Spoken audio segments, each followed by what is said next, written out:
खुशामदीद। आप देख रहे हैं व्यू पॉइंट और मेरा नाम है अब्बास। आज हमने ज़हमत दी है रियर एडमिरल फैसल शाह साहब को। आप हिलाल-ए-इम्तियाज़ ले चुके हैं और पाकिस्तानी नेवी से रिटायर्ड हैं। एडमिरल साहब खैरियत से हैं आप? जी, बहुत शुक्रिया, मैं बिल्कुल ठीक। बहुत शुक्रिया आपके वक़्त का। एडमिरल साहब वक़्त कम है और मुकाबला सख्त है। हम कोशिश करेंगे कि जो पाकिस्तानी रीसेंट कॉन्फ्लिक्ट हुआ उसको देख सकें, एक आर्म्ड फोर्सेस के बंदे की आँख से और फिर नेवी पे कुछ बात कर सकें। एडमिरल साहब सबसे पहले अगर मैं आपसे पूछूँ कि ये जो रीसेंट कॉन्फ्लिक्ट हुआ इंडिया-पाकिस्तान इसको किस तरह देखते हैं आप? देखिए, ये रीसेंट कॉन्फ्लिक्ट जो इंडिया-पाकिस्तान का हुआ, ये कोई पहली दफ़ा नहीं हुआ है और ये एक रिपीट टेलीकास्ट आप उसको समझ लें, एक स्क्रिप्ट है घिसा-पिटा जिसको इंडिया ने तकरीबन तीसरी दफ़ा बिलतरतीब चलाया। यानी 2016 देख लीजिए, 2019 देख लीजिए, 2025 देख लीजिए, आपको same script, same location, same methodology सब चीज़ें आपको सेम। तो इसलिए इस दफ़ा पाकिस्तान को ये पता था कि ये पुराना स्क्रिप्ट चल रहा है, तो उस हिसाब से हमारी तैयारी पिछली दफ़ा से बहुत बेहतर थी। ना सिर्फ ये कि मिलिट्री की तैयारी बेहतर थी, बल्कि हमारी पॉलिटिक्स में, हमारी डिप्लोमेसी में, हमारी सोसाइटी में, हमारे मीडिया में, हर एक की तैयारी बहुत बेहतर थी और हमें पता था कि आगे क्या होने वाला है, जिसके हिसाब से हमने अब आने वाले दिनों को उसी हिसाब से टैकल की। तो ये एक झूठ पे बनाया हुआ सारा झूठ का मब्बा था, जो कि आगे भी झूठ ही लेके चलते रहे इंडियन मीडिया भी, उनके लीडर्स भी और उनकी अपनी आवाम को ही वो गुमराह करते रहे। अच्छा, मैं ये समझता हूँ कि अगर आप देखें इस कॉन्फ्लिक्ट में और पिछले कॉन्फ्लिक्ट्स में फ़र्क क्या था? फ़र्क ये था कि इंडिया पिछले कॉन्फ्लिक्ट्स में इस तरह का एक ड्रामा रचाता था और फ़ौरन ही पाकिस्तान पे इल्ज़ाम लगा देता था, वो इसने इस दफ़ा किया। लेकिन वो पिछली दफ़ा वो इसलिए ये करता था कि उसको इंटरनेशनल और डोमेस्टिक सपोर्ट चाहिए होती थी कोई एक्शन लेने के लिए पाकिस्तान के खिलाफ। इस दफ़ा उसको वो इंटरनेशनल सपोर्ट नहीं मिल सकी जिसके कुछ महरक़ात हैं। उनमें से एक बड़ा महरक ये है कि इंडिया 2019 से 2025 के बीच में खुद ओवरसीज़ टेररिज़्म में मुलव्वस पाया गया और उनकी गवर्नमेंट बैक्ड एजेंट कनाडा में, यूएस में, ऑस्ट्रेलिया में ओवरसीज़ टेररिज़्म में मुलव्वस पाए गए। कनाडा में उन्होंने सिख लीडर का कत्ल किया, यूएस में प्लानिंग कर रहे थे, ऑस्ट्रेलिया में प्लानिंग कर रहे थे, पकड़े गए और फिर सबूत के साथ इन गवर्नमेंट्स ने इंडिया को बताया कि आपके लोग इन चीज़ों में मुलव्वस हैं। दूसरी चीज़ ये थी कि ये क्योंकि रिपीट टेलीकास्ट था, मैं आई मीन कि उसी एक घिसे-पिटे स्क्रिप्ट को लेके ये चल रहे थे, तो दुनिया को और उनकी अपनी ऑडियंस को ये समझ आ गया कि ये हमारी गवर्नमेंट ने जब कोई बड़ा डिसीजन लेना होता है या उनको कोई पॉलिटिकल ऑब्जेक्टिव हासिल करना होता है, तो वो इस किस्म का एक ड्रामा रचाते हैं और पाकिस्तान पे इल्ज़ाम लगा देते हैं, ना सबूत देते हैं, खुद ही मुद्दई बन जाते हैं, खुद ही अदलिया होते हैं, खुद ही वकील होते हैं, खुद ही फैसला दे देते हैं और पाकिस्तान पे चढ़ दौड़ने की करते हैं। तीसरी चीज़, इंडिया को ये ख़्याल था कि पाकिस्तान इस वक्त कमज़ोर है, पोलराइजेशन का शिकार है, इकॉनमी कमज़ोर है, ये ज़्यादा देर हमारे साथ जंग लड़ नहीं सकते, इनके पास वो टेक्नोलॉजी नहीं है जो हमारे पास मौजूद है क्योंकि उन्होंने तो दुनिया की लीडिंग कंपनी से टेक्नोलॉजी ली हुई थी, रशिया से, फ्रांस से, इसराइल से, अमेरिका से। फिर हमें अमेरिका की सपोर्ट हासिल है, हमें पूरी दुनिया की सपोर्ट हासिल है, हम शाइनिंग इंडिया, राइजिंग इंडिया का नारा लगाया हुआ है हमने, लोग उसमें उसमें समझते हैं कि जी इंडिया ऊपर जा रहा है तो हमें इसका साथ देना, तो इन सब चीज़ों को वो लेवरेज करना चाहते हैं। जो असल गलती है वो ये है कि उनसे एक चूक हुई और वो ये थी कि उन्होंने पाकिस्तान के बारे में सही असेसमेंट नहीं कि पाकिस्तान की स्ट्रेंथ्स क्या हैं, वीकनेसेस क्या हैं और पाकिस्तान किस कैलिबर का मुल्क है, किस पोजीशन का मुल्क है। इसमें उनको गलतफ़हमी और जिसकी वजह से उनको हर मुहाज़ पे हज़ीमत उठानी पड़ी, वो पॉलिटिक्स हो, डिप्लोमेसी हो, मिलिट्री हो, सोसाइटी हो, सोसाइटी का बिहेवियर आप देखिए दोनों की कितना फ़र्क था, मीडिया का बिहेवियर कितना फ़र्क था, इन्फॉर्मेशन वॉरफेयर में दोनों का क्या फ़र्क था। पाकिस्तान शुरू से कहता आ रहा था कि ये हम इसमें मुलव्वस नहीं हैं, अगर आपके पास कोई सबूत हैं तो हमसे शेयर कीजिए, कोई इंडिपेंडेंट इंक्वायरी करवानी हो करवा लीजिए। तो पाकिस्तान का जो नैरेटिव था वो दुनिया ने बाय किया और आप देखिए कि इंडिया को इन 10, 12, 14 दिनों में वो इंटरनेशनल सपोर्ट नहीं मिली जो उसको 2019 और 2016 में 10-12 दिनों में मिल गई थी। एडमिरल साहब अगर हम पाकिस्तान की तारीख़ को देखते हुए ये बात करें तो क्या इसकी पॉसिबिलिटी है? मैं सिर्फ़ पॉसिबिलिटी की बात कर रहा हूँ, मिलिट्री के जो मामलात हैं वो आप मुझे समझाएँगे। ऑपरेशन जिब्राल्टर को देख लीजिए, कारगिल वॉर को देख लीजिए, उसके अलावा हम इन्फिल्ट्रेट करते रहे, हमारे बड़ों ने भी माना, उनके बड़ों ने भी माना। क्या ये पॉसिबिलिटी है कि पहलगाम हमारी जानिब से किसी लूज़ कैनन ने करवा दिया हो? मेरा नहीं ख़्याल। देखिए पाकिस्तान के साथ 2-3 चीज़ें ऐसी हुई हैं, जिसकी वज़ह से पाकिस्तान इस किस्म की किसी एक्टिविटी में हो ही नहीं सकता और ये दुनिया सारी देख रही है। आप देखिए एफएटीएफ की हम ग्रे लिस्ट में, हम व्हाइट लिस्ट में आए बहुत मेहनत करके। हमने सारी दुनिया को सैटिस्फाई किया, उनके सारे पॉइंट्स क्लियर किए और हम व्हाइट लिस्ट में। तो दुनिया ने तस्लीम किया कि पाकिस्तान वाज़ क्लीन, उसको क्लीन चिट दी गई। फिर हम आईएमएफ के प्रोग्राम में, आईएमएफ के प्रोग्राम में जो कंट्री होता है, आईएमएफ को उसकी फाइनेंशियल हेल्थ का पूरी तरह पता होता है। तो कोई भी मुल्क जिसकी फाइनेंशियल हेल्थ पाकिस्तान जैसी हो, वो खामख़ा का इस तरह का काम नहीं करेगा क्योंकि उसने इकोनॉमी को अभी अपनी सही ट्रैक पे चढ़ाया है। वो क्यों उसको डीरेल करना चाहे? फिर पाकिस्तान खुद टेररिज्म का शिकार है। पाकिस्तान इतने अरसे से सबूत पेश कर रहा है। पाकिस्तान के अपने अंदरूनी मामलात में टेररिज्म को देखिए आप, तो उसमें एक सर्ज आया है। पाकिस्तान उसमें इन्वॉल्व, फिर पाकिस्तान अफ़गानिस्तान के साथ एंगेज है और अपने मामला तय करने की कोशिश कर रहा है। तो पाकिस्तान इतने सारे फ्रंट्स होते हुए एक नया फ्रंट क्यों खोलेगा? अनवर साहब, आपने कहा कि ये इंडिया की तरफ से पुराना स्क्रिप्ट है। इस पुराने स्क्रिप्ट में आप अटैक की बात कर रहे हैं, पहलगाम उन्होंने करवाया, या आप इसकी बात कर रहे हैं कि उन्होंने एक वॉर की सी सिचुएशन पैदा कर दी? देखिए अगर अ, उनको ये पता है कि ये किसने करवाया है, तो वो एविडेंस क्यों नहीं लेकर आते? आज तक वो लोग क्यों नहीं पकड़े गए जिन्होंने पहलगाम किया है? आज तक इनके पास क्यों कोई डॉक्यूमेंट्री टेंजिबल एविडेंस नहीं है जो ये अपनी आवाम को कम से कम दिखा सके कि देखो ये हुआ है एक्चुअल में। हमारे पास तो जब हमारा वो ट्रेन का हुआ इंसिडेंट, तो हमने मतलब जो फ़ोन कॉल्स थी, हमने जो ट्रांसक्रिप्ट्स थे, हमने वो सब चीज़ें दुनिया को सुनाई, मीडिया पे चलाई। उससे पहले जितने इंसिडेंट्स हुए वो हमने बताए। कुलभूषण यादव हमने पकड़ा, उसको हमने दुनिया के सामने लेकर आए, उसका इतराफ़ी बयान डॉक्यूमेंटेड है, मौजूद है। हर हम तो जो हमारी एक्टिविटी होती है, हम उसका सबूत पेश करते हैं, उसके बाद हम इल्ज़ाम लगाते हैं। तो यहाँ पे क्यों नहीं सबूत पेश किया जा रहा? क्यों सिर्फ़ इल्ज़ाम पे बात की जा रही? तो ये बेसिकली सोचने की चीज़ है और दुनिया में देखें लोग बेवकूफ़ नहीं होते।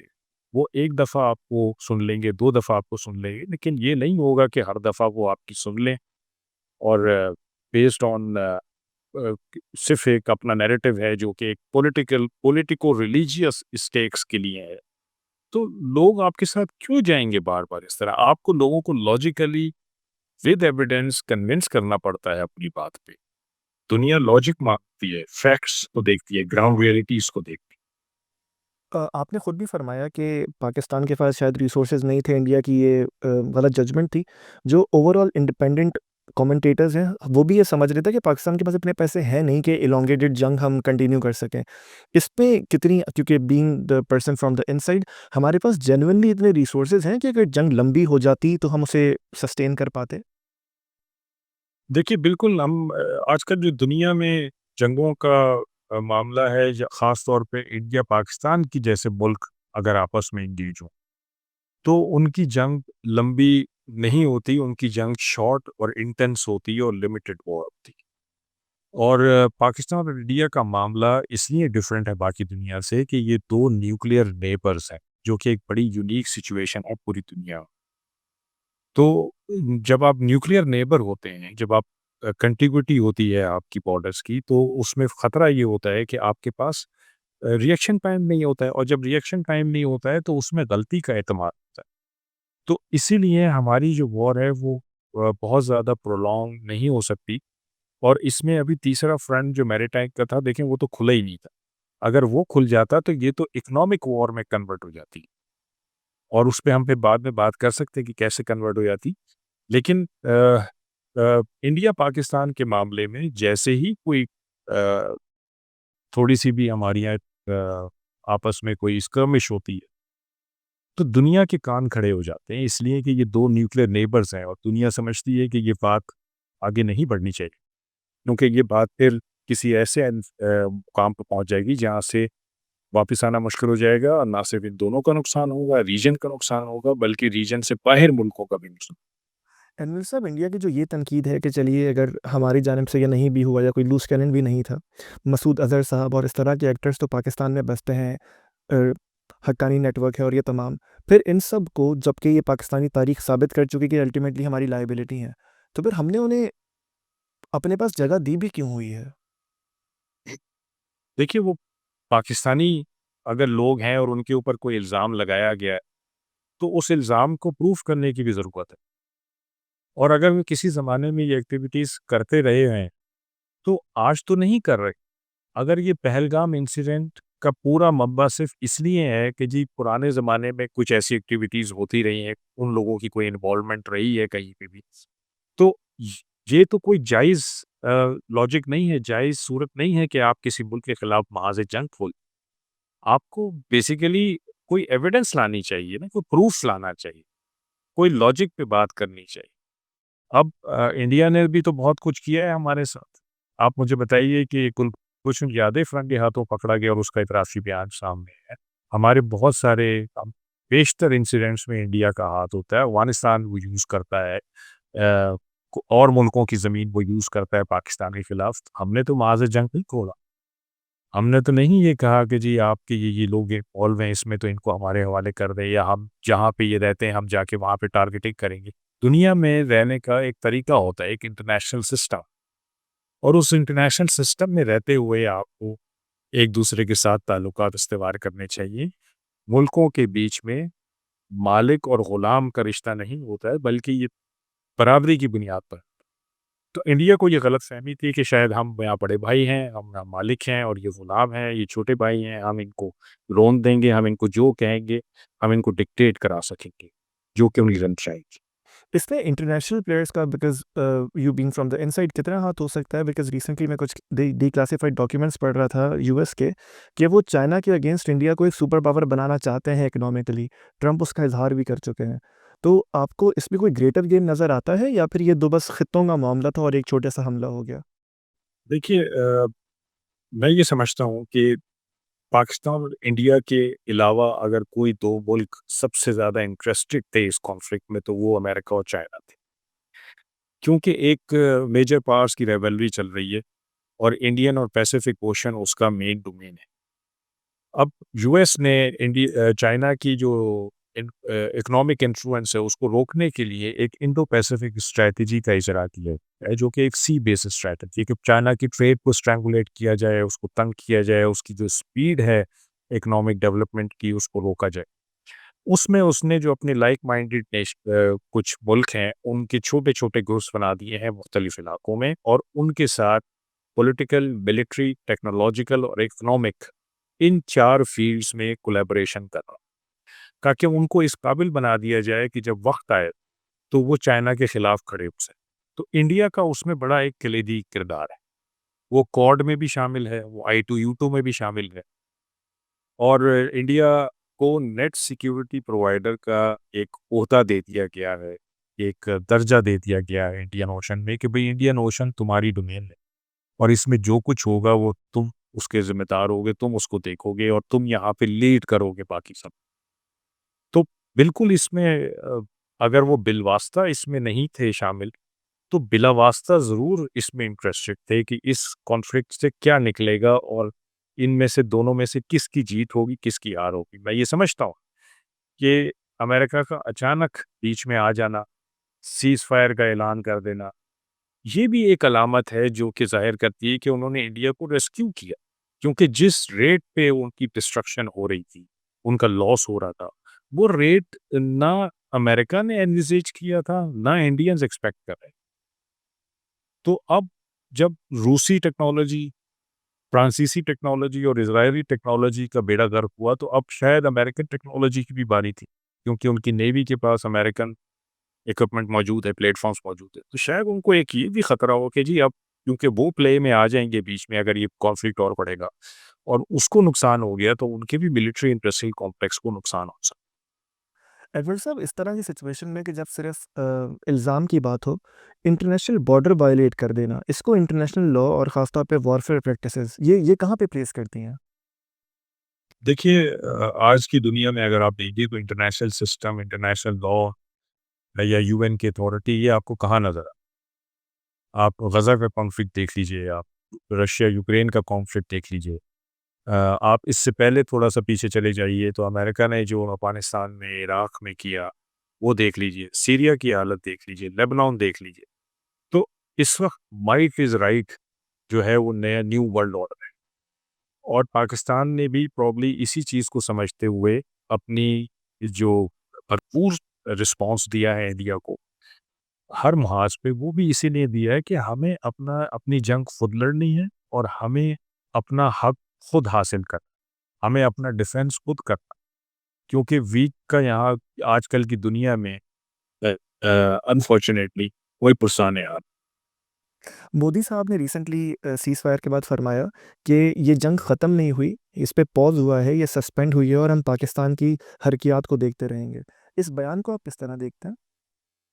देखिए मोदी साहब को बड़ी शदीद हजीमत और खिफ़्फ़त का सामना हुआ है इस कॉन्फ्लिक्ट के बाद क्योंकि उन्होंने जिस तरह 2016-2019 में उन्होंने उसको प्ले किया और अपनी लोकल ऑडियंस को बेचा, इस तरह से ये 2025 नहीं बिक सका और उनको ये इस वक़्त बड़ी ऑपोज़िशन का सामना है अपने मुल्क में। तो उनके लिए बेस्ट स्टेटमेंट यही बन सकती थी कि जी हमने अभी तक ख़त्म नहीं किया है, इसको पॉज़ दिया है और अगर पाकिस्तान ने बिहेव नहीं किया तो हम दोबारा इसको शुरू कर सकते हैं। सो बिस्मिल्लाह, वो दोबारा शुरू करना चाहते हैं, वो दोबारा शुरू कर लें और उनको फिर वही रिस्पॉन्स मिलेगा जो पाकिस्तान ने पहले भी है। जो इस वक़्त इंडिया को बात समझ आनी चाहिए, वो ये कि देखें हम 2 नेबर्स हैं और 2 न्यूक्लियर नेबर्स और हमने क़यामत तक इकट्ठे रहना। आप किसी और कंट्री के साथ अगर आपका झगड़ा हो जो कि आपसे मीलों दूर है, तो फिर भी आप उस झगड़े को तोल दे सकते हैं। लेकिन अगर आपकी की पॉलिसी में कहीं भी पीसफुल कोएग्जिस्टेंस एग्ज़िस्ट करता, तो आपको ये समझ आ जानी चाहिए कि पीस के बगैर 2 नेबर्स इकट्ठे नहीं रह सकते। जल्द या बदीर आपको पीस की तरफ आना पड़ेगा, आपको बातचीत करनी पड़ेगी। आपका ये डिक्टेटोरियल जो मूड है या जो एटीट्यूड है, ये नहीं चल सकेगा ज़्यादा और पाकिस्तान ने ये प्रूव कर दिया कि भई we are not under your dictation. हम इंडिपेंडेंट कंट्री हैं और अगर हमारी सोवरेनिटी को कोई अटैक करेगा तो हम उसका जवाब देंगे। जितनी दफ़ा करेगा उतनी दफ़ा जवाब देंगे। और इसमें आप डिप्लोमेटिक टाइज़ को किस तरह देखते हैं? इंडिया का तो जो कम से कम नज़र भी आ रहा था कि उनके जो फ़ॉरेन मिनिस्टर हैं, वो दुनिया के सामने खुलकर बात करते थे। स्टेज पर जाके दूसरे फ़ॉरेन मिनिस्टर्स को चुप करवाते थे। नज़र आ रहा था कि जिस तरह इकोनॉमिकली तरक्की कर रहे हैं, डिप्लोमेटिकली भी तरक्की कर रहे हैं। हमारे कोई ज़्यादा दोस्त है नहीं दुनिया में। लेकिन इस सिचुएशन में इंडिया का साथ उस तरह किसी ने भी नहीं दिया। सबने सीज़ फायर की बात की, लेकिन पाकिस्तान के लिए कतर सामने आया, टर्की सामने आया। तो वर यू एक्सपेक्टिंग कि इस तरह की सिचुएशन में पाकिस्तान के इतने टाइज़ थे कि अल्टीमेटली हमारे वो काम आ जाए? देखिए पाकिस्तान का जो नैरेटिव था शुरू से वो एक हक पे और सच पे बेस कर रहा था और हम बड़े ट्रांसपेरेंट थे शुरू से। कोई मुग़ालता नहीं था हमारी चीज़ों में। देखिए आप आज ये 21वीं सदी में रह रहे हैं। ये कोई 17वीं 18वीं सदी नहीं है, जहाँ पे अगर 2 फ़रीक लड़ रहे हैं तो तीसरे को पता नहीं चलेगा कि इन दोनों के बीच में क्या हो रहा है और आप फिर अपना नैरेटिव चला सकते हैं। इस दुनिया 24 घंटे आपको देख रही है, सैटेलाइट से देख रही है, मीडिया से देख लोग होते हैं दोनों मुल्कों में ऑन ग्राउंड जो कि रिपोर्टिंग कर रहे होते हैं।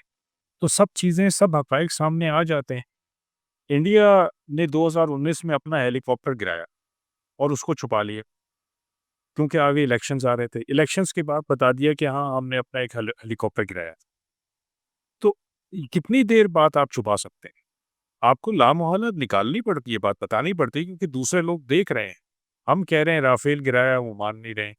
दुनिया देख रही है। तो पाकिस्तान का बयानिया हक़ और सच पे था और ज़ाहिर-सी बात है कि दुनिया कितना अरसा झूठ पे आपका साथ दे सकती है। उनकी अपनी भी कोई मोरल वैल्यूज़ हैं, कोई अपनी भी मोरालिटी है जिसको वो परस्यू करते हैं, जिसको फ़ॉलो करते हैं।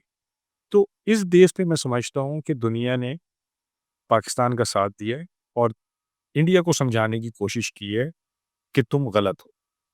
तुम इसको रिव्यू करो अपने आप को, थोड़ा-सा इंट्रोस्पेक्शन की ज़रूरत है और सीज़ फायर की तरफ जाओ क्योंकि ये जंग बढ़ती चली जाएगी और फिर कंट्रोल से निकल जाएगी।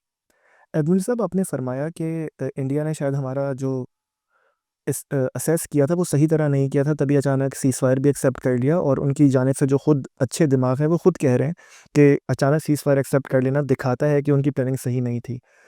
Being the power they are, being the economic power they are, being the military power they are, कहाँ गलती हुई होगी उनसे? देखिए, पहली चीज़ जो मुझे नज़र आती है उनके, वो एक कंप्लीट इंटेलिजेंस फेलियर। जब आप किसी मुल्क के खिलाफ मिलिट्री कैंपेन करने जाते, तो आपकी इंटेलिजेंस एजेंसीज़ एक बड़ा रियल असेसमेंट देते हैं आपके एडवर्सरी के बारे में कि उसकी क्या स्ट्रेंथ्स हैं, क्या वीकनेसेस। तो वो प्रॉब्ली असेसमेंट गलत थी उनकी इंटेलिजेंस एजेंसीज़ की। मैंने आपको बताया ना कि वो समझ रहे थे कि ये पॉलिटिकली पोलराइज़्ड है, इकोनॉमिकली वीक है और इनके पास मिलिट्री में या डिफेंस में वो इक्विपमेंट नहीं है जो कि हमारे पास state of the art equipment है, तो हम इन बेसिस पे इनको रोक दें। तो ये एक बड़ी गलत असेसमेंट थी जो उन्होंने दी, जो और अपनी गवर्नमेंट को दी और गवर्नमेंट उनकी असेसमेंट में आ गई। जो दूसरी मुझे गैप नज़र आया, वो ये था कि उनकी पॉलिटिकल लीडरशिप और मिलिट्री लीडरशिप में एक गैप था अंडरस्टैंडिंग का, एक कम्युनिकेशन का। उसकी मिसाल मैं आपको इस तरह से दे सकता हूँ कि पाकिस्तान की पॉलिटिकल और मिलिट्री लीडरशिप ने ये वाज़ेह कर दिया था शुरू में ही कि अगर हमारे ऊपर कुछ हुआ, इंडिया ने कुछ किया, तो हम उसका जवाब देंगे और ना सिर्फ़ हम भरपूर जवाब देंगे, बल्कि हम एक कदम आगे जाके जवाब, और हमने ऐसा ही किया, पाकिस्तान ने ऐसा ही किया। इसका क्या मतलब है? इसका मतलब ये है कि हमारी पॉलिटिकल और मिलिट्री लीडरशिप को ये सही तौर पे इदराक था कि उनकी मिलिट्री कैपेबिलिटी क्या है, उनकी आर्म फोर्सेस की तैयारी क्या है, रेडीनेस क्या है और कैपेबिलिटी क्या है। और उसकी बेस पे उन्होंने वो ये बयान दिया जो कि सही साबित। इंडिया की साइड पे क्या हुआ कि उन्होंने इतनी बड़ी मिलिट्री कैंपेन लॉन्च कर दी, उन्होंने एक एक्शन पाकिस्तान के खिलाफ किया, लेकिन उनको ये नहीं पता था कि इस एक्शन का अंजाम क्या होगा, पाकिस्तान का रिस्पॉन्स क्या होगा। ये उनका फेलियर, वो इसको असेस नहीं कर सके और ना वो ये समझ सके कि उनकी मिलिट्री पाकिस्तान के खिलाफ बेशक उनके पास बड़े जदीद इक्विपमेंट था, प्लेटफॉर्म था, उसके बावजूद कैसे उनका रेट ऑफ डिस्ट्रक्शन इतना तेज़ हो सकता है और कैसे उनकी मिलिट्री पीछे रह सकती है। और एडमिरल साहब इसमें एक और चीज़ जो हमने देखी कि वॉर फ्रंट के अलावा जिस तरह इंडियन सोसाइटी ने रिएक्ट किया या फिर जिस तरह उनके मीडिया ने रिएक्ट किया, वो इट वाज़ जिस तरह की वो कहानियाँ बना रहे थे कि लाहौर के सी पोर्ट पे हमला कर दिया गया। इंडिया पे अगर हम जेनुइनली देखें, उसका तज्ज़िया सही तरीके से करें, तो हमने तो हमेशा वहाँ पे सेम वॉइसेस देखी। लोग अपने गवर्नमेंट के सितारे वापस करते थे जब भी गवर्नमेंट की जानिब से ऐसा कुछ होता था। तो इंडियन सोसाइटी पिछले 10-15 साल में इस तरह कैसे तब्दील हो गई? देखिए, इंडियन सोसाइटी का ये हाल है कि इंडिया में इतना खौफ और हिरास है कि वहाँ किसी लेवल का बंदा पाकिस्तान के बारे में, मुसलमानों के बारे में पॉज़िटिव सोच ही नहीं सकता। पॉज़िटिव सोचना ही मना। अगर आप करेंगे और बोलेंगे तो आपका वो हशर किया जाएगा जिससे आपके रोंगटे खड़े।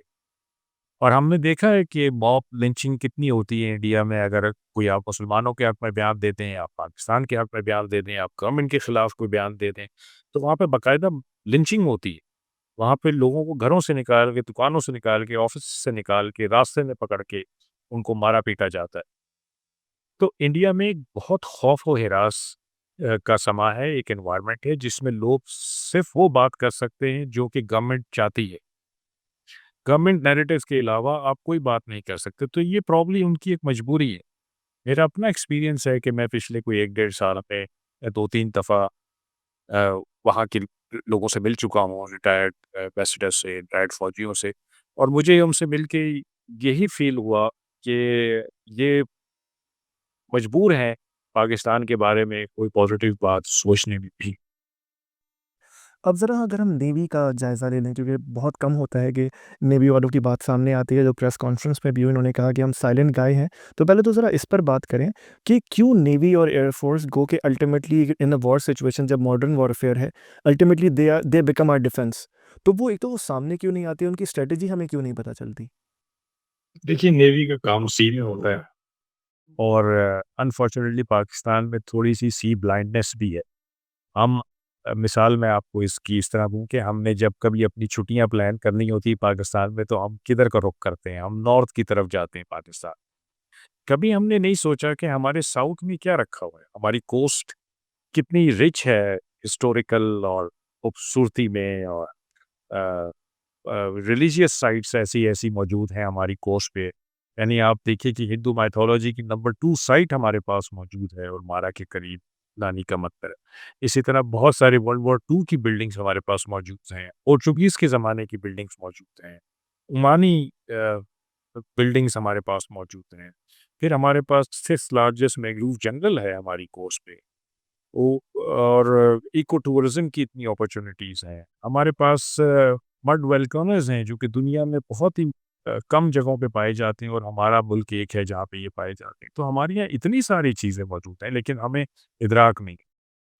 इसलिए नहीं है कि हम थोड़ा-सा सी ब्लाइंडनेस में चलते हैं। तो फिर वो हम ज़ाहिर-सी बात है कि नेवी भी हमें नज़र नहीं आती। और नेवी होती भी सी में।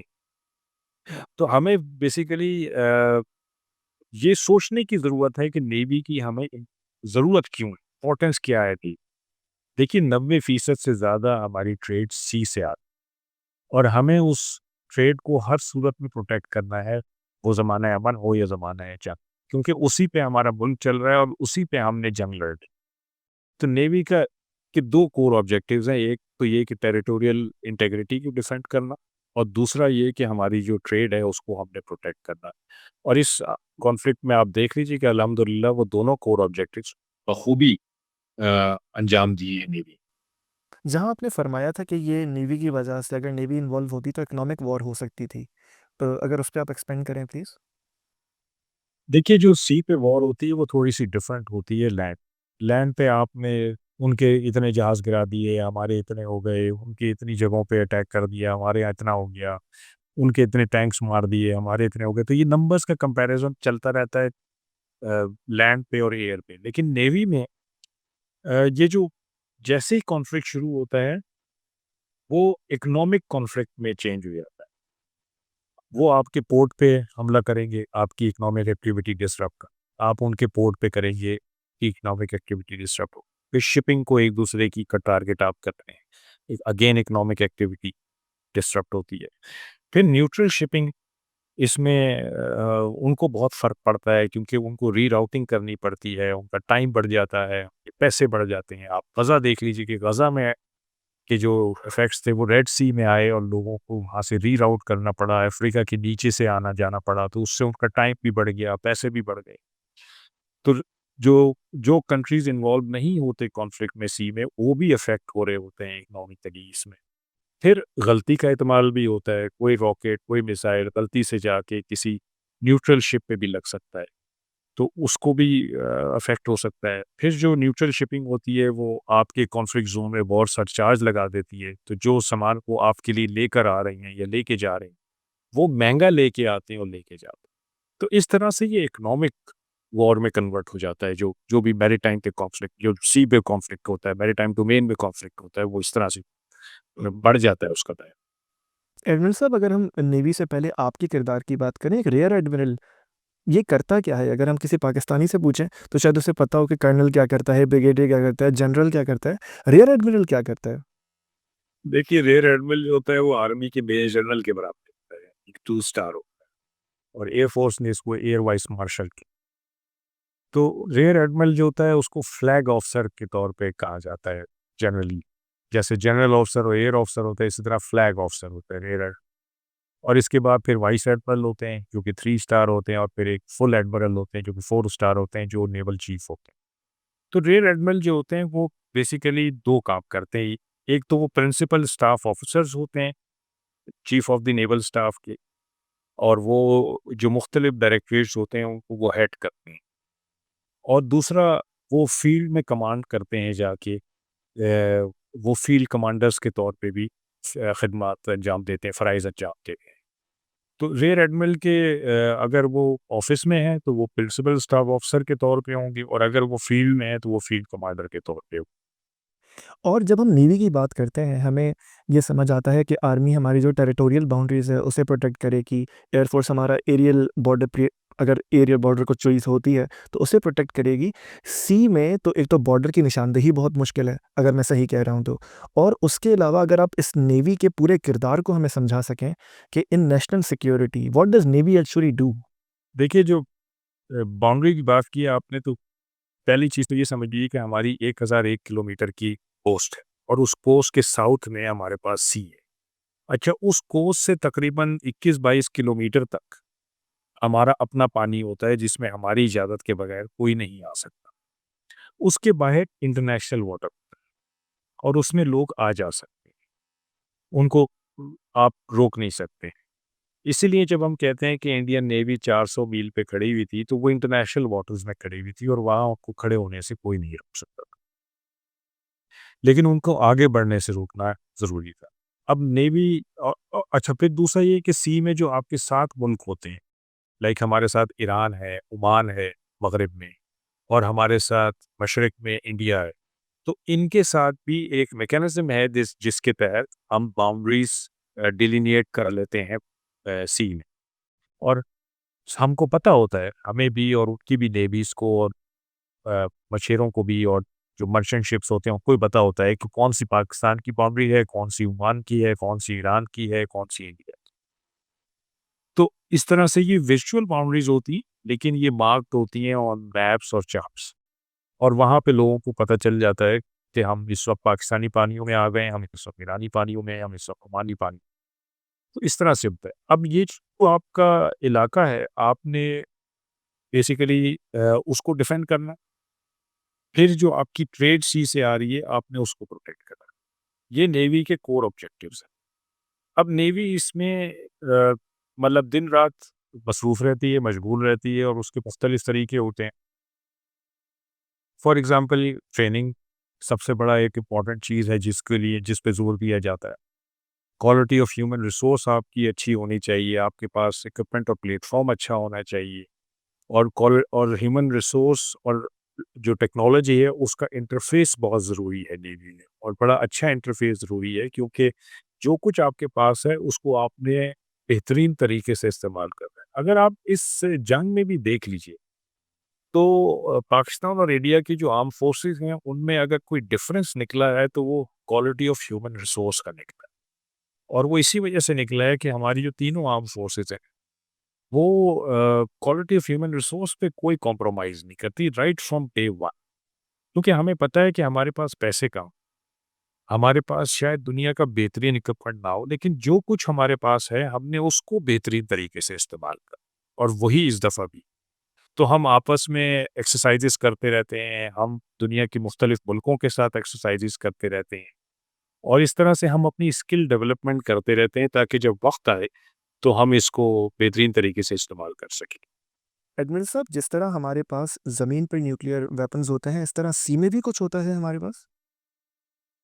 जी, सी में भी न्यूक्लियर वेपन्स होते हैं मुल्कों के पास, और उसको सेकंड स्ट्राइक कैपेबिलिटी के तौर पे यूज़ किया जाता है कि अगर आप कि दुश्मन ने आप पे अटैक किया है, आपने उस पे अटैक किया है, और फिर आपको एक स्ट्राइक करने की ज़रूरत है जो कि बड़ी क्रेडिबल होनी चाहिए, जो कि 100% श्योरिटी के साथ होनी चाहिए। तो सी बेहतरीन मीडियम है जहाँ से आप ये स्ट्राइक कर सकते हैं। और जहाँ आप हमें ये समझा सकें कि जितना एक बाहर के बंदे के होने की हैसियत से मुझे अंदाज़ा है कि nuclear coordinates are very private, वो किसी को पता नहीं होते, ज़ाहिर है वो मुल्क में भी जिनको पता होना चाहिए उनको पता होते हैं। Given the advancement of intelligence everywhere in the world, ये किस तरह मुमकिन होता है कि एक मुल्क अपने न्यूक्लियर कोऑर्डिनेट्स को छुपा के रख ले? देखिए, उसके बहुत सारे तरीके होते हैं, उसमें कैमोफ्लेज कंसीलमेंट आ जाता है, उसमें रूटीन्स को आप चेंज कर सकते हैं, आप अंडरग्राउंड साइलोज़ बनाते हैं, आप बहुत सारी ऐसी चीज़ें करते हैं जिसकी वजह से आप लोगों को नहीं पता चलने देते कि ये हमारे न्यूक्लियर कोऑर्डिनेट्स हैं, और हमारी कोई ऐसी मूवमेंट है, या हमारे यहाँ कोई, उसके बहुत सारे तरीके होते हैं।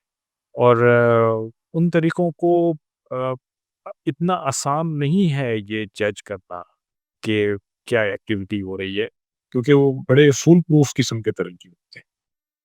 और इस वक़्त अगर हम अपने सी ने या नेवल एसेट्स की बात करें, इस वक़्त हमारे पास कौन से एसेट्स हैं कि जो हमारी रेडीनेस, बेशक वो ऑफ़ेंसिव हो या डिफेंसिव, के लिए काम आ सकते हैं या आएँगे? देखिए, हमारे पास तो इस वक़्त माशाल्लाह पाकिस्तान नेवी के पास तो लेटेस्ट शिप्स हैं, लेटेस्ट प्लेटफ़ॉर्म्स हैं। और हम एक नेवी है दुनिया की जो कि 4 डोमेन्स में काम करती है। सबसर्फेस सरफेस यानी पानी के ऊपर, और फिर एयर में, और फिर कोस्ट पे हमारे पास स्पेशल ऑपरेशंस फोर्सेस मौजूद हैं, जिनमें से मरीन्स भी हैं और स्पेशल सर्विस ग्रुप नेवी भी। तो स्पेशल सर्विस ग्रुप नेवी जो है वो सी में जाके एक्टिविटीज़ कर सकता है। इस मरीन्स जो है वो कोस्टल डिफेंस करते हैं, ख़ास तौर पे क्रीक्स एरिया ऑपरेशंस करते हैं। इसी तरह शिप्स हमारे समंदर के ऊपर विजिलेंस रखते हैं, सबमरीन्स हमारी समंदर के नीचे विजिलेंस रखती हैं, और एयरक्राफ्ट जो है हमारी, जो एविएशन है हमारी, वो ज़ाहिर बात है कि एयर में सर्वेलेंस और विजिलेंस रखती है। तो हम एक बाकायदा मुकम्मल नेवी हैं, जो आप किसी भी दुनिया की नेवी से हमारा मुकाबला आप कर सकते हैं, मवाजना कर सकते हैं। और मैंने आपको बताया कि हमारे पास लेटेस्ट प्लेटफ़ॉर्म्स हैं, उस पे latest state of the art weapon systems हैं, सर्वेलेंस सिस्टम्स हैं, हमारी देखने की सलाहियत दूर तक है, बहुत अच्छी है। फिर हमारे जो वेपन्स की रेंजेस है वो बहुत अच्छी हैं। तो इन सब चीज़ों का इंडियंस को बहुत अच्छी तरह, शायद कम से कम इंडियन नेवी को इदराक था, जिसकी वजह से वो अपने एयरक्राफ्ट कैरियर को लेके या अपने शिप्स को लेके 400 मील से करीब पाकिस्तान के नहीं आ सके, और 400 मील का मतलब है 700 किलोमीटर। एडमिन साहब, अभी रिसेंटली मैं पढ़ रहा था कि एक्सरसाइज आक्रमण हुई है इंडिया की जानिब से लाइन ऑफ कंट्रोल पे, वो नेवी ड्रिल्स करते रहते हैं। इसकी इसकी जवाब में या इसकी सिचुएशन में हमारे पास भी इस तरह की ड्रिल्स होती हैं? हमारे पास तो बहुत होती है ड्रिल्स, हम तो मैंने आपको बताया ना कि ये हमारी ट्रेनिंग का हिस्सा है कि हम अपनी एक्सरसाइजेज़ करते रहते हैं, ना सिर्फ़ आपस में बल्कि दूसरे मुल्कों के साथ। देखिए नेवी जो होती हैं उनका एक मैं कहूँगा कि एक काम उनका नेवल डिप्लोमेसी भी है, जो कि पाक मुल्क की ओवरऑल डिप्लोमेसी को कॉम्प्लीमेंट करता है। तो उस नेवल डिप्लोमेसी के ज़मीन में आप देखिए कि पाकिस्तान नेवी भी सारे दुनिया में घूमती फिरती है, उसके शिप्स जाते हैं और जाके दूसरे मुल्कों के नेवीज़ के साथ बातचीत करते हैं, सेमिनार्स, कॉन्फ्रेंसेस करते हैं और एक्सरसाइज़ेज़ भी करते हैं। इसी तरह दुनिया के सारे मुल्कों की नेवी जो है वो पाकिस्तान आती है। फ़रवरी की बात है अभी 2025 की, पाकिस्तान नेवी ने एक बहुत बड़ी एक्सरसाइज़ करवाई थी, अमन एक्सरसाइज़, जो कि हर 2 साल में 1 दफ़ा होती है। और उसमें पहली दफ़ा अमन डायलॉग भी करवाया गया, 60 मुल्कों की रिप्रेजेंटेशन थी उसमें, और बहुत सारे मुल्कों के शिप्स, प्लेटफ़ॉर्म्स, मुख्तलिफ़ किस्म के एविएशन के, सबमरीन, ये लोग आए पाकिस्तान, और इन्होंने आके पाकिस्तान नेवी के साथ एक्सरसाइज़ की। ज़रूरत क्यों पेश आती है इस चीज़ की कि आपने दूसरे मुल्कों के साथ इंटरऑपरेबिलिटी बढ़ानी होती है, ताकि अगर कभी ऐसा मौका आए कि आपने मिल के काम करना है, तो आप एक-दूसरे को कल्चर को समझते हो, एक दूसरे के प्रोसीजर्स को समझती हो, प्रोसेसेस को समझती हो, एक दूसरे की लैंग्वेज समझ में आती हो। तो ये इन सब चीज़ों के लिए आपको ज़माना-ए-अमन में ये सब काम करने होते हैं, और ये हमारे मतलब आप एक रेगुलर फीचर है। इट इज़ नॉट स्पेशल कि हम कोई सिचुएशन डेवलप हो तो ये काम करते हैं, ये रेगुलर फीचर है, जिसकी वजह से आपकी स्किल डेवलपमेंट होती है, आपकी मैन पावर की।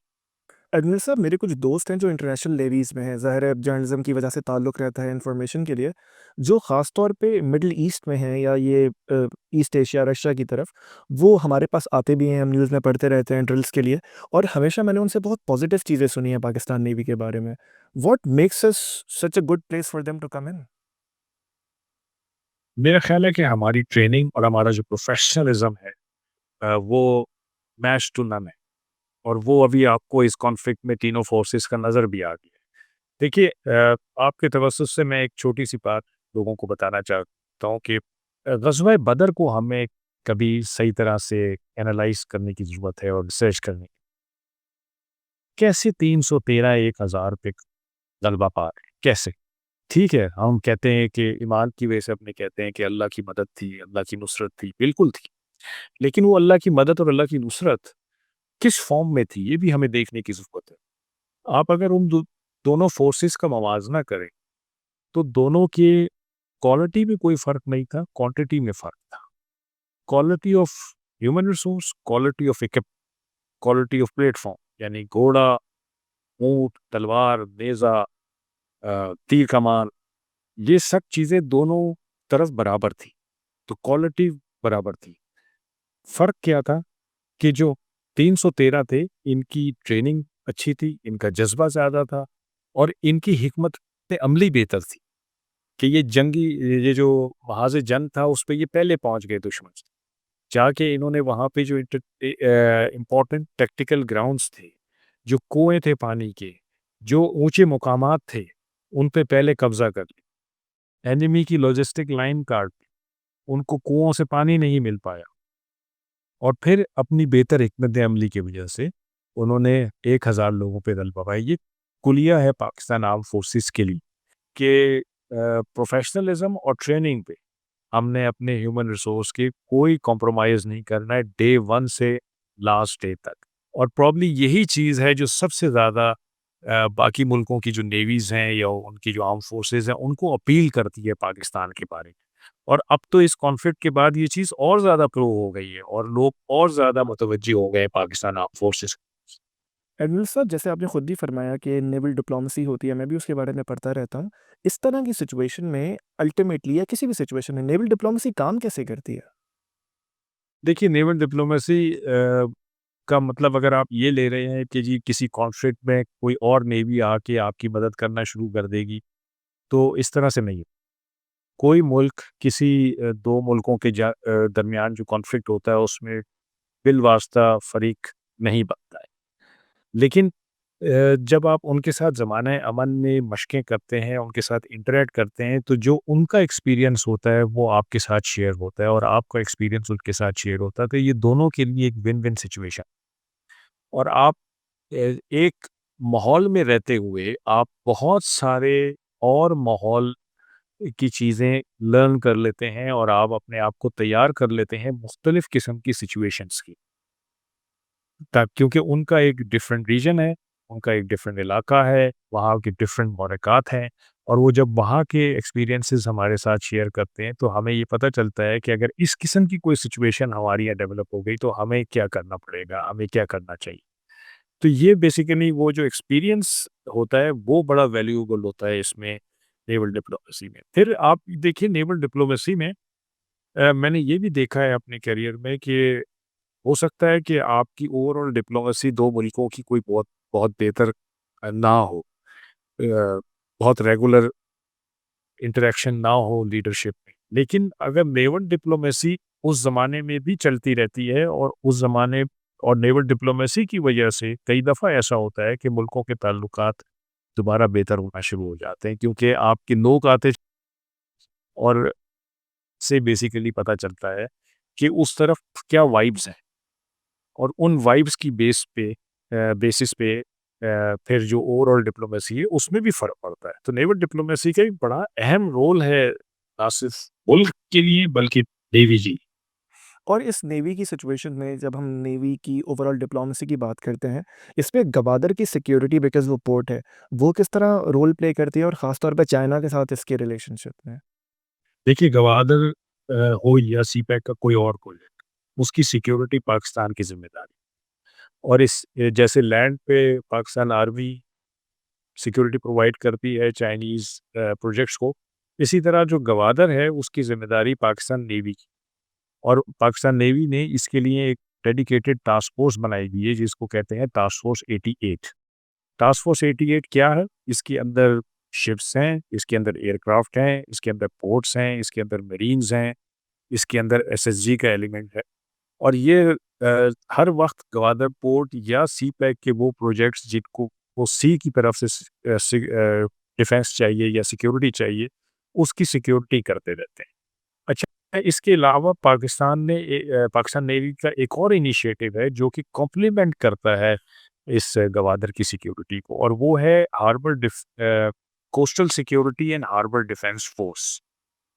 कॉन्सेप्ट ये है कि आप सारी कोस्ट पे रडार्स लगा दें, ऑप्टिकल इक्विपमेंट लगा दें और आप अपने जो सामने सी है, जो आपका इलाका है, आप उसको हर वक्त देखते रहें और फिर आपके पास नीचे रिस्पॉन्स एलिमेंट होता है, जिसमें मरीन्स होते हैं, एसएसजी होते हैं, बोट्स होती हैं उनके पास और वो अगर कोई सस्पिशियस एक्टिविटी देखते हैं अपने इलाके में, तो जाके उसको इन्वेस्टिगेट कर फिर आपके पास पाकिस्तान मैरीटाइम सिक्योरिटी एजेंसी है, जिसका काम है कि गुड ऑर्डर एट सी उसको उसने मेंटेन करना है। कोई इल्लीगल एक्टिविटी हो तो उसको चेक करना है। तो वो भी वहाँ मौजूद है। फिर आपने एक joint maritime information coordination centre बनाया कराची में, जो कि लिंक है ना सिर्फ ये कि जो पाकिस्तान में मैरीटाइम में स्टेक होल्ड दुनिया के मुख्तलिफ मुल्कों के साथ एजेंसीज़ के साथ उसने लिंक किया हुआ है, और जो इंफॉर्मेशन होती है वो शेयरिंग वहाँ से की जाती है, ताकि अगर सी पे किसी रिस्पॉन्स की ज़रूरत है, कोई शिप डूब रहा है, कोई मछेरों की बोट डूब रही है या कोई इल्लीगल एक्टिविटी हो रही है, तो उसको जो भी करीबी मुल्क है वो जाके चेक कर सके। तो पाकिस्तान ने तो बहुत सारे इस तरह के इनिशिएटिव्स लिए हुए। जहाँ तक चाइना की बात है, लोगों के ज़हनों में शायद ये सवाल होता है कि गवादर पोर्ट पे चाइनीज़ नेवी आ गई है या आ जाएगी। तो ऐसा कोई अरेंजमेंट नहीं है। पाकिस्तान का डिफेंस पाकिस्तान की आर्म फोर्स की की ज़िम्मेदारी है, और पाकिस्तान नेवी उसका हिस्सा है। जितना भी हमारी कोस्ट है, उसमें हमारे पोर्ट्स हैं, हमारा सी है, ये सब पाकिस्तान नेवी इसका डिफेंस करती है। और हमें किसी और की ज़रूरत नहीं है। हाँ, डिफेंस कोलैबोरेशन आपकी दूसरे मुल्कों के साथ चलती है। इंडिया की तो कितने मुल्कों के साथ चल रही है, 3 मुल्कों की तो आपने इक्विपमेंट गिरते हुए देखे, और चौथा अमेरिका के साथ उनकी चल रही है, तो हमारा भी ज़ाहिर बात है चाइना के साथ भी है, तुर्की के साथ भी है, रोमानिया के साथ भी है।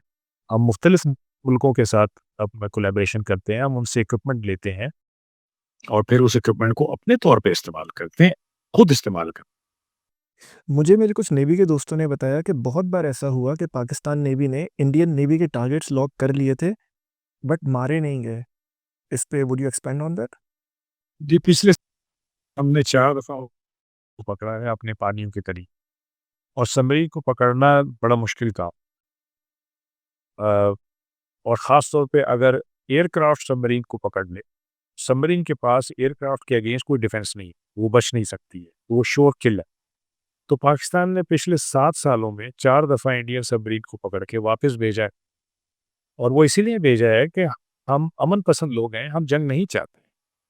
लेकिन अगर हमारे ऊपर जारियत की जाएगी तो हम ज़रूर उसको उसका जवाब देंगे, भरपूर जवाब देंगे। अब अगर ये इसी टेंशन पीरियड में उनकी कोई सबमरीन पकड़ी जाती, तो शायद हम ना छोड़ते। और यहीं पे जहाँ आपने सबमरीन किल्स का बताया, वहीं मैं रिकॉर्ड देख रहा था कि Pakistan has a very high rate of submarine kills. Why is that? Again training and professionalism. वही बात है कि देखिए, हमने हमारे पास जो कुछ है हमने उसको बेहतरीन तरीके से यूज़ करना है, और ये हमारी मतलब हिस्ट्री इससे भरी हुई है कि हमने अपने इक्विपमेंट को किस बेहतरीन तरीके से यूज़ किया। गाज़ी थी, उसने पूरे इंडियन फ्लीट को हार्बर के अंदर बंद कर दिया था एयरक्राफ्ट कैरियर समेत। फिर 71 में वो अपना एयरक्राफ्ट कैरियर मशरिक में ले गए थे, ईस्ट में ले गए थे, ताकि सबमरीन से बचा सकें आप देखिए हंगोर में शिप्स कितने गिराए हैं, डिबोए हैं। तो हमारी तो मतलब ये हिस्ट्री है कि हम अपने इक्विपमेंट को बेहतरीन तरीके से इस्तेमाल करते हैं। वो शिप हो, द्वारका का देख लीजिए आप, द्वारका में हमारे शिप्स ने जाके उसको तबाह कर दिया था। अ, छ छोटी नेवी थी, एक बड़ी नेवी का आपने रडार स्टेशन जाके तबाह कर दिया, उसका बेस तबाह कर दिया। तो हमने तो जो भी इक्विपमेंट है उसको अपने बेहतरीन तरीके से यूज़ कर। और इंडिया की तरफ वापस आते हुए आईएनएस विक्रांत, उसको as an equipment, as an idea, as a technology आप किस तरह रेट करते हैं? देखिए जो एयरक्राफ्ट कैरियर होता है ना, उसका उसकी असल वैल्यू होती है जो उसके ऊपर एयरक्राफ्ट होते हैं उनकी। तो आईएनएस विक्रांत के ऊपर एयरक्राफ्ट हैं मिग 29, और कोई 10 से 12 एयरक्राफ्ट। अब ये 10 से 12 एयरक्राफ्ट एक तो इतने काफ़ी नहीं हैं कि वो कोई एयर सुपीरियॉरिटी सी में एस्टेब्लिश कर सकें, और फिर उनकी नेवी उस एयर सुपीरियॉरिटी के नीचे जाके अपना काम महफूज तरीके से कर सके। दूसरी चीज़ ये कि मिग 29 को पीएफ ने गिरा-गिरा के प्रैक्टिस कर ली है गिराने की। तो वो कोई इतने अच्छे जहाज़ नहीं है हमारे पायलट्स के आगे। तीसरी चीज़ ये कि एयरक्राफ्ट कैरियर खुद एक बहुत बड़ा टारगेट होता है, बहुत बड़ा प्लेटफ़ॉर्म होता है, और उसकी हिफाज़त के लिए कई प्लेटफ़ॉर्म्स लगे हुए होते हैं जो जहाज़ और सबमरीन उसके साथ। तो जब ये पूरा का पूरा अरमदा आगे बढ़ता है, तो ये एक खुद बहुत बड़ा टारगेट प्रेज़ेंट करता है, और इसमें चांसेस होते हैं उनको अब खुद भी हिट होने के, और उनके जो साथ जहाज़ होते हैं उनको भी हिट होने के। तो अगर एक एयरक्राफ्ट कैरियर अपने एयरक्राफ्ट को उड़ा नहीं सकता और उनसे वो काम नहीं ले सकता जो उन्होंने करना है, तो उस एयरक्राफ्ट एयरक्राफ्ट कैरियर का कोई फ़ायदा नहीं है, सिर्फ़ खर्चा है। इस कॉन्फ्लिक्ट में भी अगर आप देखिए सर कतई कलामी की माफ़ी, इस कॉन्फ्लिक्ट में भी अगर आप देखिए तो जब इंडिया ने पाकिस्तान पे अटैक किया और जब पाकिस्तान ने उसका जवाब दिया 10 को, तो दोनों दफ़ा वो अपने एयरक्राफ्ट कैरियर को अपनी कोस्ट के करीब ले गए, ताकि उसको मेनलैंड इंडिया से एयर कवर मिल सके और पाकिस्तान की ज़िद से वो बच सके। और जितना मैं जानता हूँ पाकिस्तान के पास सबमरीन माफ़ कीजिएगा एयरक्राफ्ट कैरियर नहीं है, राइट? जी, जी, पाकिस्तान के पास नहीं है। देखिए, पाकिस्तान की जो नेवी है, वो एक डिफेंसिव नेवी है। उसका पोस्चर जो है, वो डिफेंसिव है। यानी उसने अपनी टेरिटोरियल इंटीग्रिटी का डिफेंस करना है और जो अपनी ट्रेड है 90% से ज़्यादा सीबॉर्न उसको प्रोटेक्ट करना। इंडियन नेवी के एम्बिशंस डिफरेंट हैं।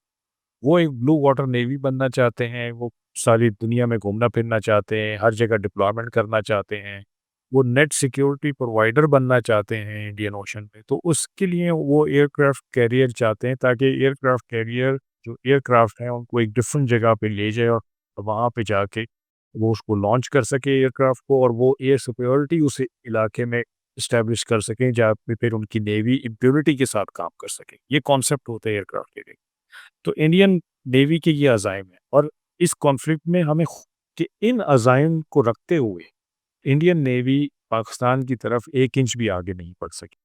वो इंडियन मीडिया ये हाइप क्रिएट किए हुए था कि जी इंडियन नेवी की बहुत ज़्यादा स्ट्रेंथ है, उसके नंबर्स बहुत ज़्यादा हैं पाकिस्तान नेवी के मुकाबले में, और हम कराची को तबाह कर देंगे और हम ये नेवी को ख़त्म कर देंगे।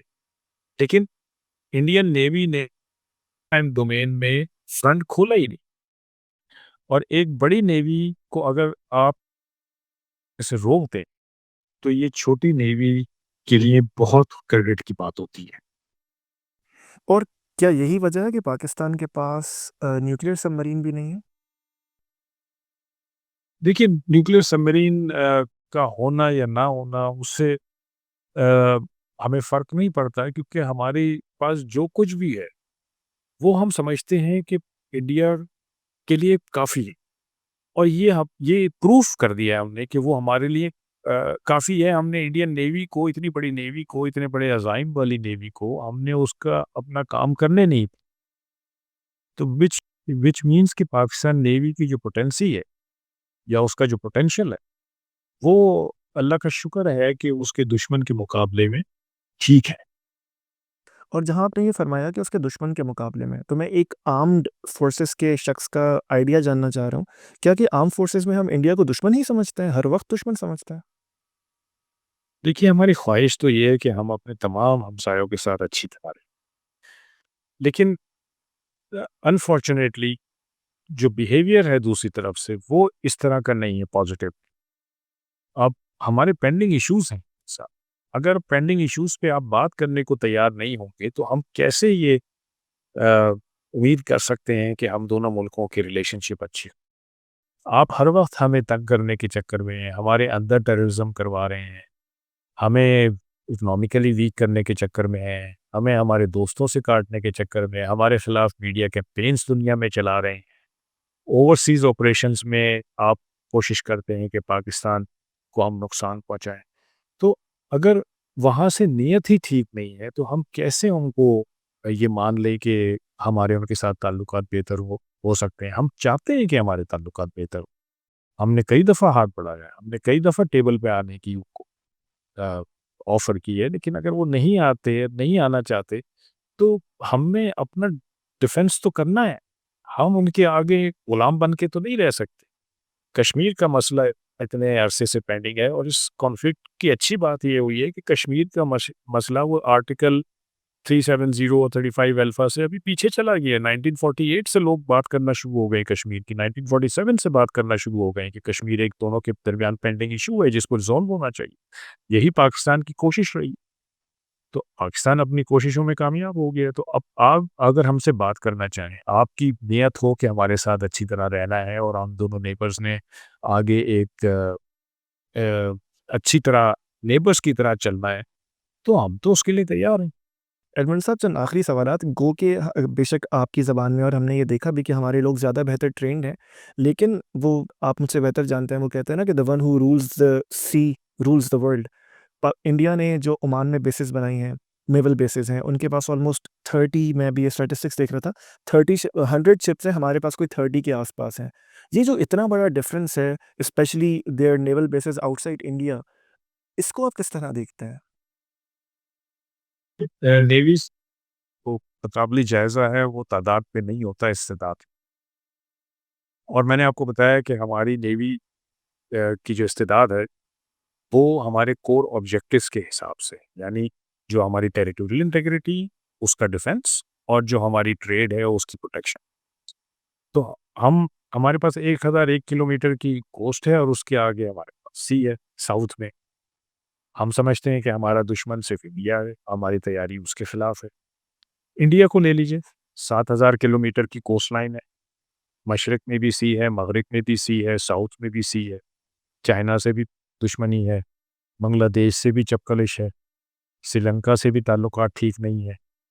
तो पाकिस्तान और इंडिया की जब अगर कोई कॉन्फ्लिक्ट होना है, तो उसमें सारी की सारी इंडियन नेवी उठ के पाकिस्तान नेवी के खिलाफ नहीं आ जाएगी। वो अपना-अपना काम कर रहे हैं मुख्तलिफ इलाक़ों और उनको उस इलाके को भी देखना है। तो जो नेवी पाकिस्तान के खिलाफ उठ के आएगी, वो इस कॉन्फ्लिक्ट में भी आई थी और वो आगे नहीं बढ़ सकी, ये हमने देख लिया।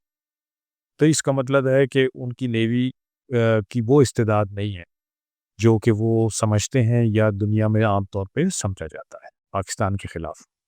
दूसरी चीज़ आपने कहा कि ओवरसीज़ बेसेस हैं उनके। अच्छा, ये ओमान है या और जगहों पे जो इन्होंने बेसिंग राइट्स हासिल किए हुए हैं, वो इसलिए किए हुए हैं कि अगर इनके शिप्स को फ्यूल चाहिए, उनको राशन चाहिए या कोई रिपेयर मेंटेनेंस होनी है, तो वहाँ से वो कर सकें।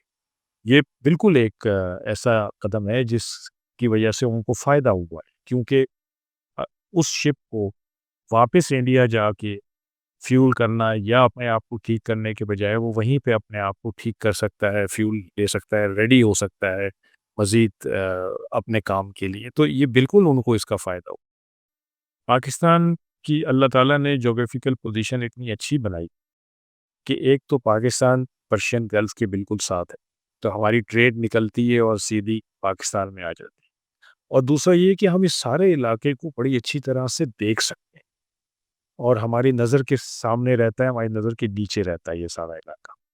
तो इस वजह से पाकिस्तान को ये एज हासिल है इंडिया पे कि हमें इस किस्म की डिप्लॉयमेंट्स की इन इलाकों में ज़रूरत नहीं है। हम अपने पानियों में रह के वही काम कर रहे हैं जो इंडिया वहाँ से यहाँ आकर कर रहा है।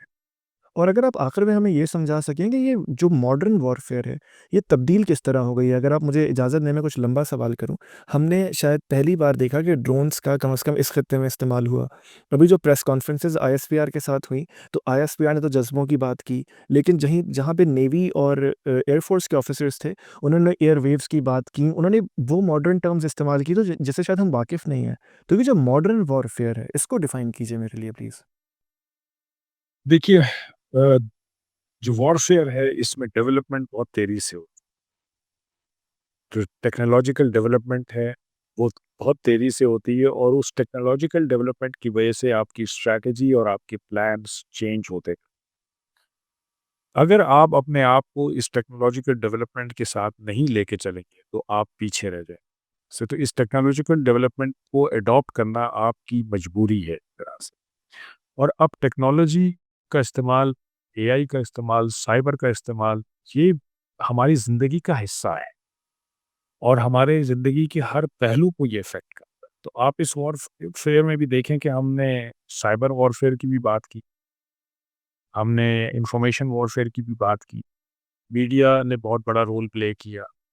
तो ये अगर चीज़ें आप अपने प्लान्स में से, स्ट्रैटेजी में से निकाल देंगे, तो आपके यहाँ लूप होल्स रह जाएँगे। अब खाली हार्डवेयर की जंग नहीं है, अब बेसिकली सॉफ्टवेयर्स की जंग, और उस सॉफ्टवेयर को आपको एडॉप्ट करना है और उसको बेस्ट तरीके से यूज़ करने की कोशिश करना है।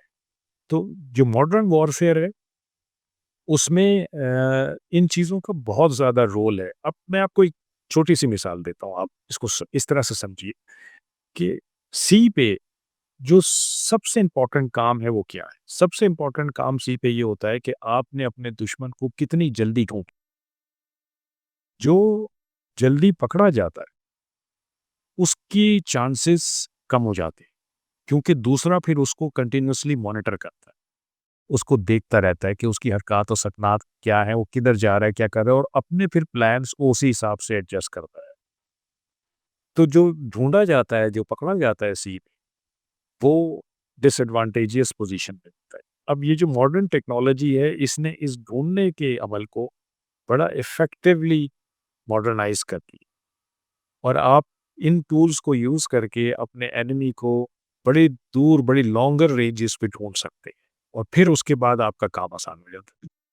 फैसल साहब आखिरी सवाल, वो ये कि जब हम आर्मी को देखते हैं तो हम उस तरह की गाने सुनते हैं, वो देखते हुए बड़े हुए तो ग्लैमराइज़ करते हैं। एयरफ़ोर्स को वैसे ही ग्लैमराइज़ करते हैं जहाज़ों की वजह से। एक शख्स जो नया नेवी में जाता है, वो क्यों नेवी में जाता है? What does he think? Secondly, पानियों में ज़िंदगी किस तरह होती है? पानी की ज़िंदगी बड़ी मुश्किल होती है और वो बेशक आप कोस्ट पे हों या आप सी के अंदर हों, दोनों जगह मुश्किल होती है। वेदर बड़ा डिफरेंट होता है, कंडीशंस बड़ी डिफरेंट होती हैं। पानी में आपको हिचकोले मिल रहे होते हैं, आपकी तबीयत ख़राब हो रही होती है। कई दफ़ा ऐसा होता है कि आपने अपने साथ बाल्टी रखी हुई होती है, आप उल्टियाँ कर रहे होते हैं, लेकिन आप अपना काम कर रहे होते हैं। आपने अपना जॉब करना है क्योंकि शिप जब सी में जाता है या सबमरीन सी में जाती, तो वो बिल्कुल ऑल अलोन होता है। उसके ऊपर 200, 250 जितने भी लोग हैं, वो बस वही लोग हैं जिन्होंने वहाँ पे काम करना है और उन्होंने ही उस शिप को चलाना है सेफ्टी के साथ और अपना मिशन अकम्प्लिश कर। तो मुश्किल हालात होते हैं और सी में आपके पास इतना टाइम नहीं होता है कि आप कोई बहुत ज़्यादा रेस्ट कर सकें, एंटरटेनमेंट कर सकें क्योंकि आपकी ड्यूटीज़ लग रही होती हैं मुख्तलिफ जगहों पे। जो जिस चीज़ के रिस्पॉन्सिबल होते हैं वहाँ पे मुस्तकिल ड्यूटियों पर होते हैं। आप आते हैं थोड़ी देर के लिए, आप कोशिश होती है कि मैं खाना खाऊँ, सो जाऊँ क्योंकि फिर मेरी ड्यूटी आने वाली है। तो एक टफ लाइफ होती है बड़ी और फिर एक ही एनवायरनमेंट में आप कई-कई दिन, महीनों रहते हैं। क्लोज़ एनवायरनमेंट होता है, आपको ज़मीन नज़र नहीं आती, आपको लोग नज़र नहीं आते, आपका घर वालों से राब्ता मुश्किल हो जाता है। तो ये सब मुश्किलात होती हैं और इस वजह और लोग जब अ, वापस आते हैं तो ज़ाहिर-सी बात है कि फिर वो आके अपनी कहानियाँ सुनाते हैं, तो लोगों को पता चलता है कि इन्होंने क्या किया सी पे, वरना कुछ नज़र नहीं आ रहा होता है ज़मीन वालों को कि सी पे क्या हो रहा है। इसी तरह कोस्ट है हमारी अ, हमारे ईस्ट में क्रीक्स हैं, बहुत डिफ़िकल्ट इलाका है वहाँ पे। और वहाँ पे आप मुख्तलिफ़ जगहों पे, मुख्तलिफ़ आइलैंड्स पे आप अकेले बैठे होते हैं, कुछ लोगों के साथ और आप अपना मिशन अकम्प्लिश कर रहे होते हैं। आप अपने काम पे आपका ध्यान होता है, फैमिली से दूर होते हैं। इसी तरह आप वेस्ट कोस्ट देख लीजिए, तो उसपे मैंने आपको बताया ना कि coastal security, harbour defence force की एम्बिट में आप पूरी कोस्ट पे आपके लोग डिप्लॉयड होते हैं, रिमोट एरियाज़ में, रिमोट लोकेशंस पे डिप्लॉयड होते हैं। उनका भी अपनी फैमिली से राब्ता नहीं होता, दूर होते हैं, मुश्किल हालात होते हैं, उस तरह की कम्फ़र्ट नहीं होती है जो कि आपको बड़े शहरों में मिलती है या बड़े बेसिस पे मिलती है। तो इन सब मुश्किलात से आप गुज़रते हैं, क्यों? इसलिए कि आपने ये हल्फ़ उठाया हुआ है कि आपने अपने मुल्क को कौम का दिफ़ा करना है। जब वक़्त आएगा, तो आप फ्रंट लाइन फ़ोर्स के तौर पे होंगे और अपनी कौम को बचाएँगे दुश्मन की एग्रेशन से। और आप देख लीजिए कि बारहा ये चीज़ प्रूफ हुई है और इस दफ़ा तो बहुत ही ज़्यादा अल्लाह का शुक्र है कि सामने आई ये चीज़। तो लोगों को ये आई थिंक हमारी ये जो थोड़ी-सी सी ब्लाइंडनेस है उससे निकलना चाहिए और साउथ की तरफ भी अपना मुँह करना चाहिए और देखना चाहिए कि हमारे जो कोस्ट पे लोग हैं या जो हमारे सी में लोग जा रहे हैं, उन उनके क्या हालात हैं, उनको किस तरह से के हालात से गुज़रना पड़ता है, उनकी क्या फीलिंग्स होती हैं। उनके क्या जज़्बात होते हैं, वो क्या काम करते हैं, तो फिर शायद लोगों को समझ आए और आई थिंक ये आप जैसे लोगों को क्रेडिट जाता है कि आप उस तरह के प्रोग्राम्स करते हैं जिसकी तवज्जुह से लोगों को ये चीज़ें पता चलती हैं। फैसल साहब इसको क्लोज़ करते हुए पाकिस्तान और इंडिया के जो मामलात हैं, अगर इसका आप पॉलिटिको वॉरफेयर एनालिसिस करें, आपको अगले 6-8 महीने, 1 साल किस तरह का नज़र आता है? देखिए जो हिस्ट्री रही है अभी तक उसमें तो कोई बहुत पॉजिटिव पिक्चर सामने नहीं आती। सीज़ फायर के फ़ौरन बाद आप देखिए कि इंडियन पॉलिटिकल लीडरशिप में ये कहना शुरू कर दिया कि जी हाँ, ठीक है, हम बात करेंगे पाकिस्तान से, लेकिन पाकिस्तान की कश्मीर पे बात करेंगे और टेररिज़्म पे बात करेंगे। हालाँकि हो सकता है कि इन्होंने बंद कमरे में कुछ और एग्री की। मैं I am not privy to that, लेकिन जो खबरें सामने आई थी, वो यही आई थी कि ये एक कंपोज़िट डायलॉग टाइप की चीज़ होगी, एक बड़ा कॉम्प्रिहेंसिव ब्रॉड फ्रेमवर्क में बातचीत होगी। तो हम उनके जो पॉलिटिको रिलीजियस स्टेक्स हैं, वो पाकिस्तान से बहुत डिफरेंट है। देखिए, वहाँ इलेक्शन पाकिस्तान के नाम पे जीता जाता है। पाकिस्तान में इंडिया कोई फैक्टर नहीं होता हमारे इलेक्शंस में। हमारे यहाँ कोई लीडरशिप उस पे बात नहीं करती। हमारी कौम को उससे गर्ज़ नहीं है कि इंडिया क्या कर रहा है, क्या नहीं कर रहा। हमें अपने आप से गर्ज़, और हम खुद पीसफुली रहना चाहते। तो कोई इसमें दो राय नहीं है कि आगे भी आप सम ये सोच सकते हैं कि अगर बीजेपी को या मोदी साहब को ज़रूरत पड़े अपने पॉलिटिको रिलीजियस ऑब्जेक्टिव्स हासिल करने के लिए, तो हो सकता है वो फिर कोई इस किस्म की हरकत करें, कोई और ड्रामा करें, पाकिस्तान में कोई और गड़बड़ करने की कोशिश करें। तो हमें कॉशियस रहने की, जहाँ हमें हम विलिंग हैं कि हमें इंडिया से बातचीत करनी चाहिए, हमें पीस की तरफ बढ़ना चाहिए, वहाँ हमें अपना गार्ड्स भी अप रखने की ज़रूरत है। हमें उनको गार्ड लोअर करने की ज़रूरत नहीं कि हम को मतलब हम अफ़ोर्ड नहीं कर सकते कि हम अपना गार्ड लोअर करें इंडिया के अगेंस्ट, जब तक कि हमारे तमाम मामलात उनके साथ रिज़ॉल्व। फैसल साहब, मैं आपके वक़्त का बेहद शुक्रिया अदा करता हूँ। Thank you.